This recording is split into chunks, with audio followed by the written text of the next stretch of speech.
lot of people watching this insanity before us are saying, how can they do this? How is this constitutional? How is this even legal? Well, you're not alone.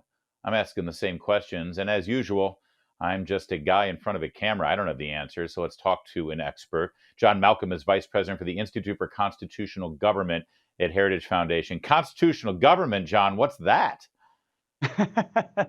Well, we do still have a rule of law, or at least I hope we do.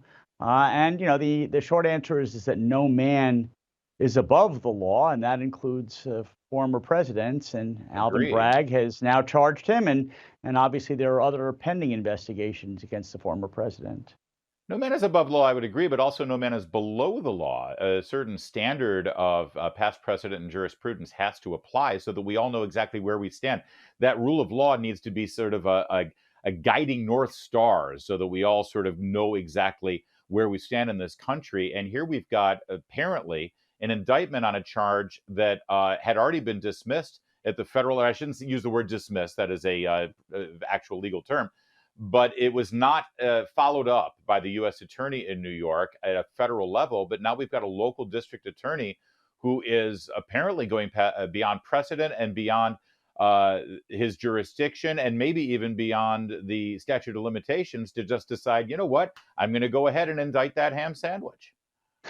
Well, there are a lot of defenses that former President Trump's going to be able to raise, including the jurisdictional argument you just made and the statute of limitations. It is certainly incredibly unusual. So you are exactly correct that campaign finance violations for federal elections, in this case the presidential election, are federal crimes. They are investigated by the Department of Justice or the Federal Election Commission. And in this case, both of those entities did in fact investigate that matter and close their investigations without charging former President Trump. And what Alvin Bragg, although I should say we haven't seen the indictment yet, so, I have to review the actual charges when it is released. But seemingly what he's going to do is he's going to try to shoehorn a misdemeanor, which is a false business record entry, into a felony, because under New York law, if the false business entry is done for the purpose of concealing another crime, then it is ratcheted up to a felony. It is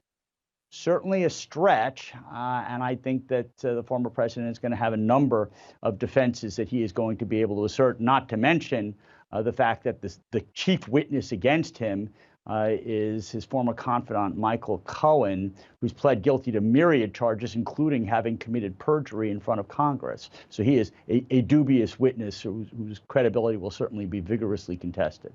See, now, given all of that, sir, you would think that a district attorney or prosecuting entity would be hesitant to go forward with this kind of indictment. Then add to the fact that it's not only a former president, but also a current candidate for president leading for the nomination of the Republican Party. You'd kind of, hold your fire. You'd make sure that if you're going to go down this route, you've got a slam dunk in every possible scenario. And how does he possibly have that? Unless he's so confident that a jury in Manhattan will go ahead and prosecute Donald Trump no matter what. And if that's the case, well, that doesn't seem fair either.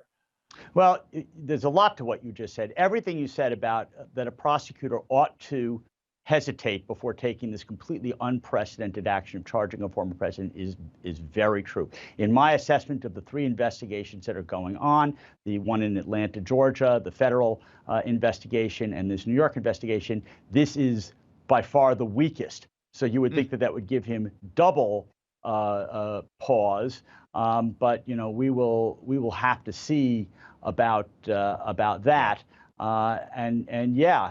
Everything you said was completely true.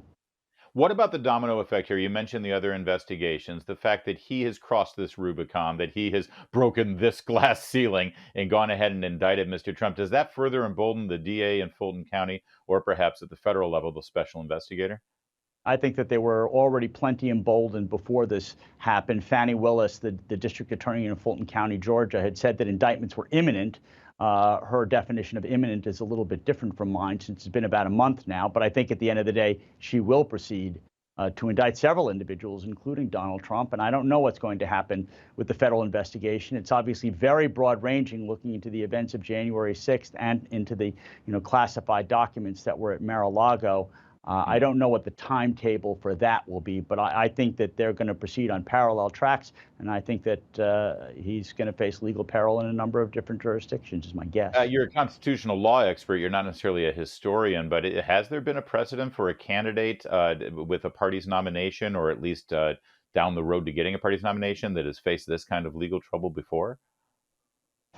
Not that I'm aware of. Obviously, people have gotten into trouble. I mean, you've even had, for instance, former Congressman Jim Trafficant was convicted of corruption in the early 2000s, ran for re-election from prison. So I suppose you could count that as an example, but it is extraordinary, particularly for a former president and somebody who, as you say, is a declared candidate for the next presidential election. Well, and based on the Trafficant model, it should be important now for us to flesh out the fact that this in no way affects President Trump's eligibility to run for the nomination or even, frankly, win the election, right? That is absolutely correct. The criteria for running for president, those standards are set by the Constitution, and it says nothing about whether you are under indictment or a convicted felon, or whether you're in a home or in a prison. I spoke with Congressman Jim Jordan earlier this week on this program, chairman of the Judiciary Committee. His committee is trying to get in front of this and get more information, and even call the DA of Manhattan in to answer for his behavior, because there are federal funds that do go into that office. Does he have a proper legal ground there in terms of separation of power and jurisdiction?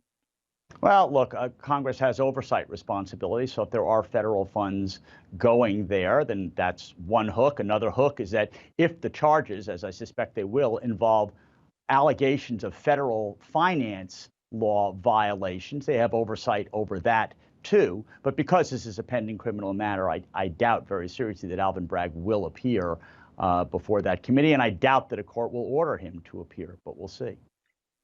We just spoke with Tom Fitton at Judicial Watch, and a recurring theme in the conversations regarding this, sir, have to do with many Americans who believe that there are two sets of rules. Call it elite and the regular Joe, call it the deep state and those who are pushing against the establishment, or maybe even just basic conservative liberal or Republican Democrat distinctions. But it looks like certain people in this country get away with very similar guys. You look at John Edwards, you look at Hillary Clinton, who, if you take this indictment and what we believe is in it on its face, they did the same thing, and yet they didn't get prosecuted. And it looks like Donald Trump is. I'd love for you to comment on that, because I know anyone who loves the law knows that this is an important basis for the trust for the American people must have in our system, and it feels like it's eroding.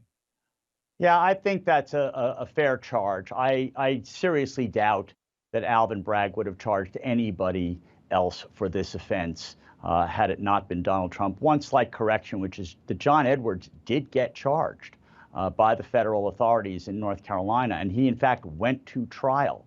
He was acquitted of one of the charges. There were 5 remaining charges in which the jury couldn't reach a verdict, and the Department of Justice ultimately dropped those charges. So he did not end up being convicted, but he was charged. Thank you for that correction. Yeah. But it was also it wasn't just because something was misnoted as a financial record. I think that one went even further with regard to paying and keeping something off the books. But this needs to get resolved, I think. People feel like the Justice Department or various levels of the judicial system are used as a political weapon instead of just to get to the truth. Yeah, no, which is exactly why the point you said earlier, if you're going to bring this kind of case, you better have dead bang evidence. Otherwise, it is going to be not only an injustice, it's going to feed the perception that we no longer have a rule of law, and we certainly don't have a rule of law that is applied in a nonpartisan manner. I'd be surprised if Alvin Bragg has dead bang evidence, but I suppose we'll learn a lot more after he releases the indictment and as the case proceeds. Yeah, well, we'll have to leave it there. There's more to unpack. And as we learn more details and we see this legal process play out, we'd love to call on you again for your expertise. I appreciate it, Mr. Malcolm. Happy to come back. There's more to come on O'Connor tonight. You better believe there is. Keep it here. You're watching the Salem News Channel.